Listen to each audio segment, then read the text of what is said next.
জিনসুক police স্টেশনে গিয়ে বলে এতদিন ধরে সে যাদের সাথে আছে তারা কেউই তার আসল বাবা মা ভাই নয়। পুলিশ জিনসুকের সোশ্যাল সিকিউরিটি নম্বর চেক করে এবং জানতে পায় তার নামে কোনো মিসিং কমপ্লেন নেই। পুলিশ বলে তুমি 41 বছরের একজন লোক, অথচ এতদিন পর তোমার মনে হচ্ছে যাদের সাথে তুমি আছো তারা কেউই তোমার ফ্যামিলি নয়। জিনসুক অবাক হয়ে যায় আর বলতে থাকে আমার বয়স 21। পুলিশ তার কথা শুনে হাসতে থাকে আর জিনসুক যখন ক্যালেন্ডার দেখে তখন সে দেখতে পায় এটা 1997 সাল নয়, বরং এটা 2017 সাল।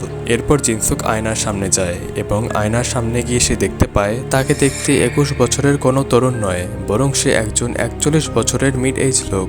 তখন সে বুঝতে পারে তার বাড়ি আসার পর সে যখন জিনিসগুলো শিফট করছিল সে লোকটা কেন বলেছিল ইউনসুক তার ভাই কিনা। জিনসুক অবাক হয়ে যায়, তার মাথায় অনেক প্রশ্ন ঘুরতে থাকে। তার জীবনের এই 20টা বছর তাহলে কোথায় গেল, কেন তার কিছু মনে পড়ছে না, আর সেই লোকগুলোই বা কে যাদেরকে সে নিজের পরিবার বলে ভাবছিল।